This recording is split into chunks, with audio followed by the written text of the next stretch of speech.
Hi, good morning po, Sir Frederick. Sir, sorry po, ngayon ko lang po nagawa yung video test. Naging busy lang po, sir. Sorry. So, ito po yung actual video test na order nyo. MSI GeForce GTX 1050 Ti na po yung papadala namin. Yan po. Dual fan, napaka-smooth. Tapos, power supply po, sir. Maganda naman po yata yung power supply nyo. So, recommended po namin kahit 550 watts or 500 basta rated at branded lang po sir ha. Pwede rin naman po generic na 750 watts basta brand nyo po yung binili. Okay, ito po yung per mark test nya po. Yan. Time running nya, so na yun 1 minute. Ayan. 2 minutes na siya. Tapos ito yung MSI Afterburner software, yung naka-overlay niya. MSI Afterburner po yan. Wala po yung kahit na anong issue sir. Walang random restart or random shutdown. Walang hang and freeze. Wala din pong BSOD at card display na lumalabas. Napaka-smooth and stable lang nila po. Ito niyo yung graph.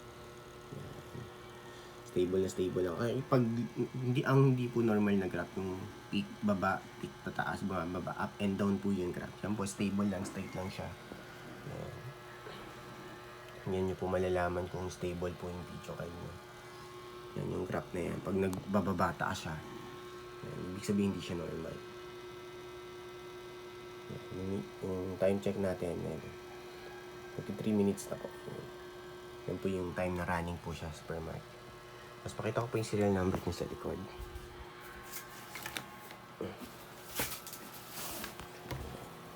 Yan, sir, may warranty sticker po kami sa screw. It means po, may 30 days warranty po kayo sa amin. Pag any issue po, message nyo na po kami, sir. Basta intact po yung warranty sticker.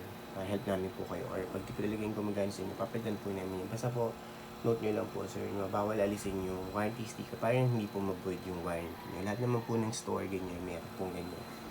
Okay? Basta may warranty po kayo sa amin. 30 days upon item receipt po. Tapos ang serial number niya.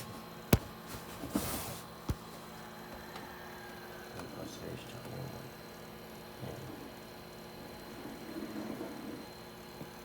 Dalawang serial number ng MSA. Meron pa din sa mga later na lang pag shutdown na lang. GeForce GTX 50 Ti 4GB. Tapos nasa baba yung serial number.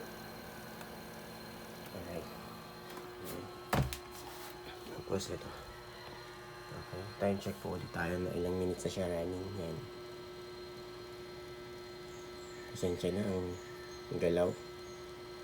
4 minutes, 18 seconds na po. Okay. Yan po. Tapos close ko na po ito, sir. Per mark. Yan po yung per mark natin, settings. Alright. Tapos, GPU-Z. Full details na specs po sa GPU-Z yan. Sensor. Yan, lahat naman po yan may reading hanggang baba.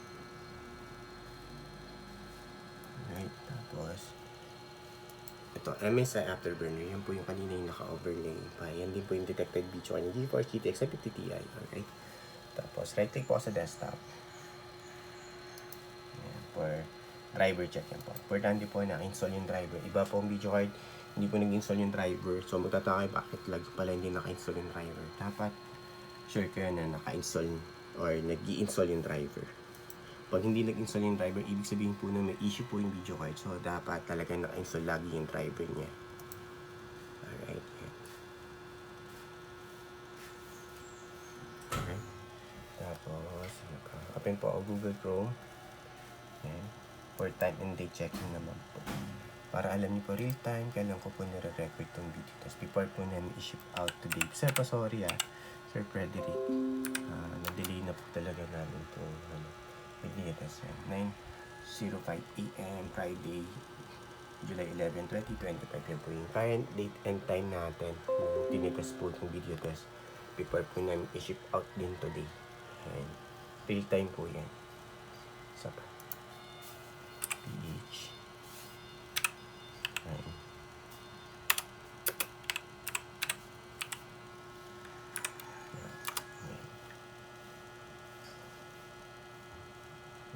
Google search lang tayo. So, same lang po sa kanina.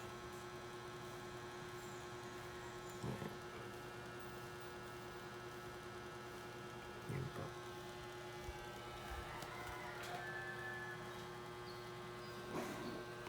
Pag gusto nyo po i-double check itong mga natin, website na pinag-checkan natin ang time and date. Kung real time, pwede nyo po yung double check. Yan po yung website. Ito din po isa.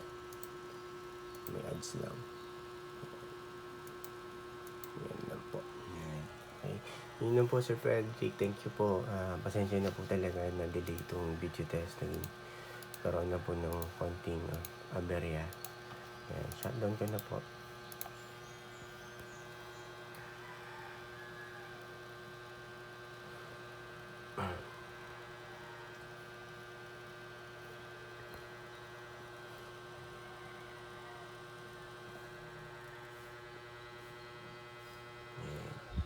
Yan po sa yung fan, buong-buo po siya. Yan ang battery yan. Yan, wala. Kahit na yung issue. Yan. Yung fan niya, walang putol po. Walang sira. Ginamit ko HDMI cable niya po. Port, HDMI port. Tapos, yan ang serial number niya. Warranty sticker po namin, sir. Panood po, bawal po alisin. May warranty po kayo pag may problem. Kami po ang i-message nyo. Huwag nyo na po ipagawa sa iba. Ipa-check para lalong baka sila po yung makasira kahit hindi naman po sira. Ayan. Ito po yung isang serial number. Okay, yun na po, Sir Frederick. Thank you po. Pasensya niyo po ulit. Thank you. Bye.